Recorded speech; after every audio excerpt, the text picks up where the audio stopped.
Chères sœurs, chers frères, bienvenue à notre MMMD, mini-méditation du dimanche, à ne pas confondre avec la MMJ, mini-méditation du jeudi. Depuis la dernière fois, mon cœur a sans cesse réfléchi sur cette exhortation qui se trouve en Amos 4, au verset 12. Prépare-toi à la rencontre de ton Dieu. Et c'est le titre de cette MMD. Prépare-toi à la rencontre de ton Dieu. Dieu avait bouleversé les Israélites par des épreuves et les avait aussi tirés de plusieurs situations afin qu'ils se tournent vers lui. Et malgré cela, dit Dieu, vous n'êtes pas revenus vers moi, oracle de l'Éternel. Et on lit à partir du verset 11 de Amos 4. Je vous ai bouleversés comme Sodome et Gomorrhe que Dieu bouleversa. Et vous avez été comme un tison arraché de l'incendie.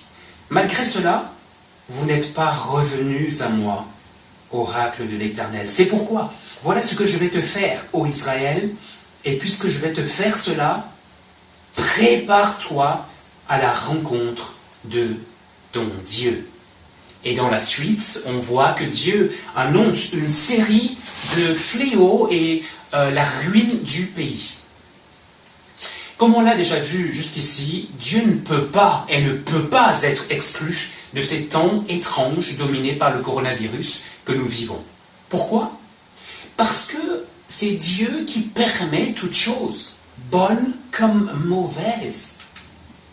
Dans ce sens, en Amos 3 au verset 6, on voit ceci.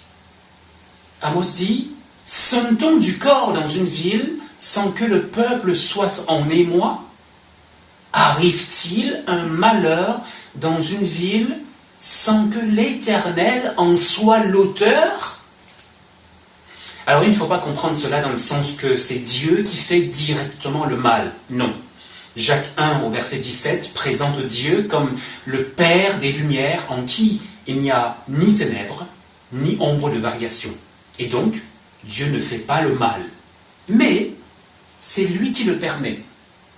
Dieu n'est pas directement à l'origine du coronavirus, mais il a permis. Et parce qu'il a permis, il est bon de voir quelle est son intention derrière cela. Dans Amos 4, on voit que Dieu permet les fléaux afin que les hommes puissent revenir à lui. C'est Dieu qui a permis le coronavirus afin que les hommes, vous, moi, l'Église, les églises, y compris les églises de chapelle, afin que les hommes puissent revenir à Jésus dans la repentance avant qu'il ne soit trop tard.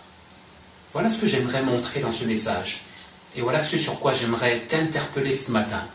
Prépare-toi à la rencontre de ton Dieu.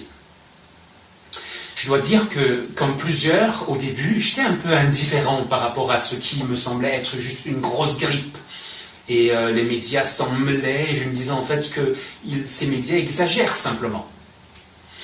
Mais c'est avec les morts en masse en Italie que j'ai commencé à me dire que cela peut être sérieux.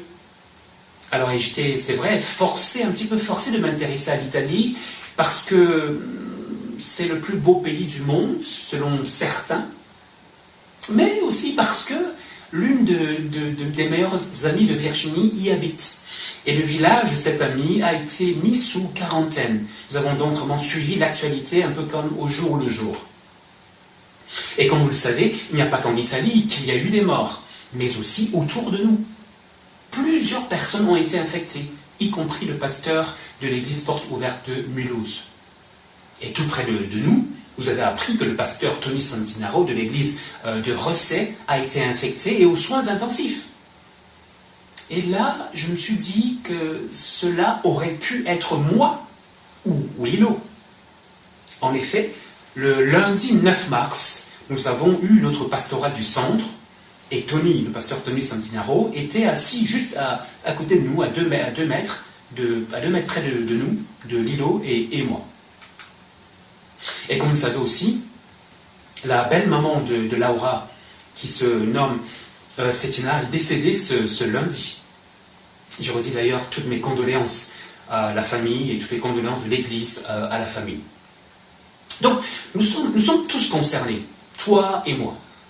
Alors certes, Dieu garde les siens, mais il peut aussi les siens y trépasser.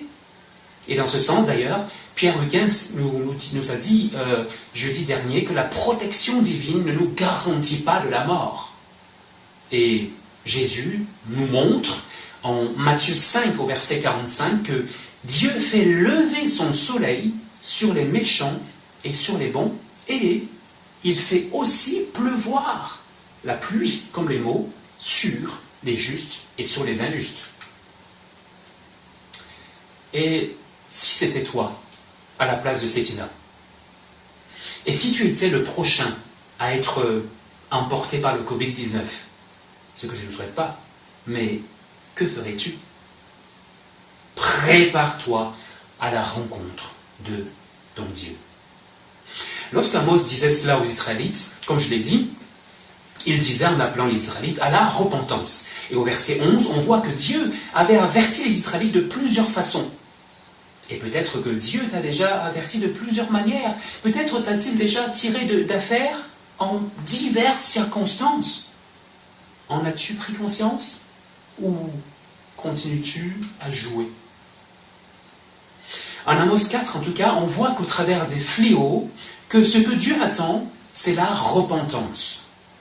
Au verset 4, Dieu interpelle les Israélites avec tristesse. Il leur dit, allez à Gilgal, allez à Bethel et péchez. Allez à Gilgal et péchez davantage. Donc Gilgal et Bethel étaient des lieux de culte à l'époque pour les Israélites. Et à cause de ces péchés, Dieu avait averti les Israélites en faisant fondre la famine sur eux, au verset 6. Et malgré cela, les Israélites ne sont pas revenus à lui. Peut-être qu'il est temps pour toi maintenant de délaisser résolument un péché précis et de revenir à l'Éternel avant qu'il ne soit trop tard. Peut-être que tu te dis, mais en quoi je dois revenir à Dieu? Dans notre texte, on voit que Dieu a donné de la sécheresse, verset 7, et des infections, verset 10, aux Israélites, pour que les Israélites se détournent de leur mauvaise voie et qu'ils reviennent à Dieu, mais ils n'ont pas voulu.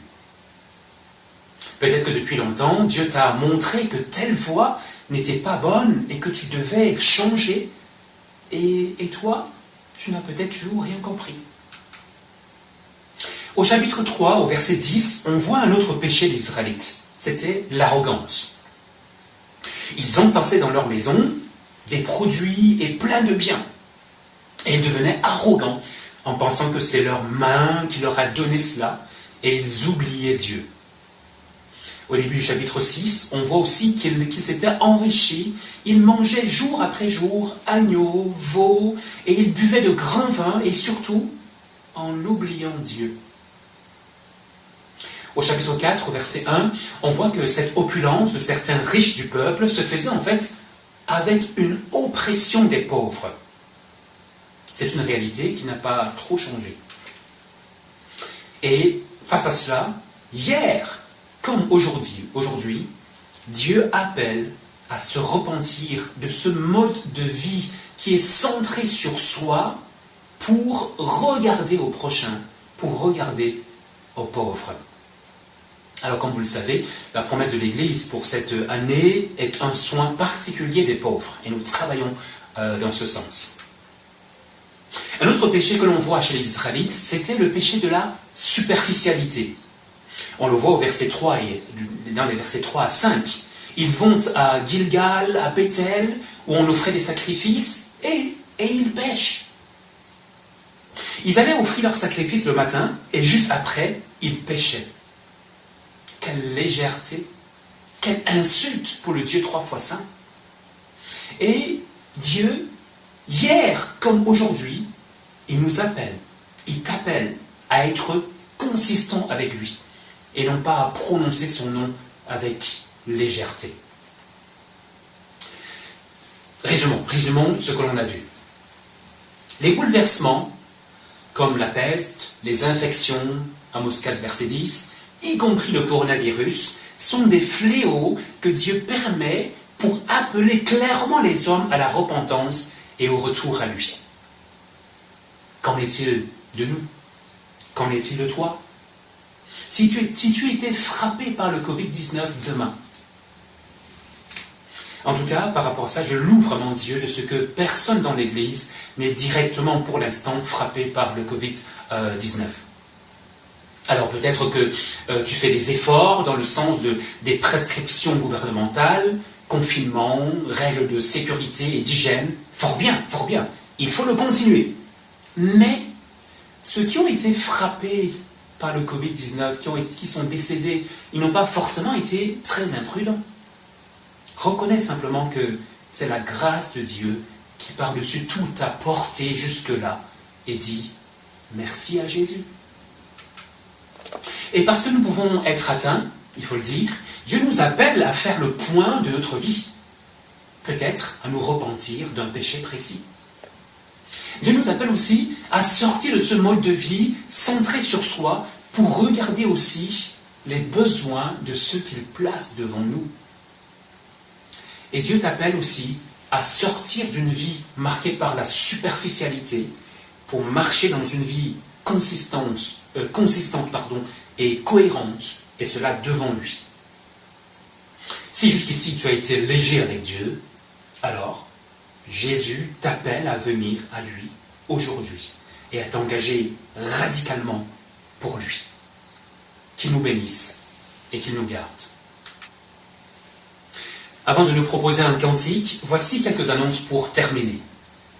D'abord, il faut dire que ce dimanche 29 a été choisi comme journée mondiale de jeûne et prière pour le Covid-19. Alors, nous n'avons pas attendu cela, parce que nous avons eu nos 24 heures de prière la semaine dernière. Je vous inviterai simplement à prendre 2 heures de 14 à 16 cet après-midi pour intercéder, que Dieu continue de nous préserver et intercéder pour nos proches qui sont soit malades, que le Seigneur ait pitié et guérisse, et comme vous savez, il y a aussi ceux qui sont décédés. Nous ne prions plus pour eux parce que la Bible nous interdit de prier pour les morts. Ésaïe 8, versets 19 à 20. En tout cas, là, ils sont morts et rien ne changera plus pour eux. Par contre, prions pour les familles endeuillées que nous connaissons. On peut prier dans ce sens pour la belle famille de Laura, pour Enzo et les familles affectées par le décès de Sétina. Merci aussi d'avoir prié pour mon message à la RTBF Radio. Ça s'est bien passé grâce à vos prières. On peut l'écouter, ce message-là, sur RTBF Ovio. C'est l'émission du samedi 21 mars. L'émission s'appelle « En quête de sens ». Alors, il est évident que le lien physique nous manque. Vous nous manquez. Et on prie pour vous, bien entendu, mais vous nous manquez. Mais pour adoucir cela, continuons en tout cas à nous téléphoner les uns les autres, comme on le fait déjà. Donne-toi en tout cas comme challenge d'appeler peut-être une personne par jour et de prier pour elle. Et petite remarque, en appelant la personne, pense à un verset biblique pour encourager l'autre. À jeudi prochain pour la prochaine MMMJ. Et enfin, j'aimerais vraiment nous laisser ce cantique du collectif Cieux ouverts pour nous inviter à contempler tout ce que Jésus a fait pour notre âme. Que Dieu nous bénisse. Et à très bientôt.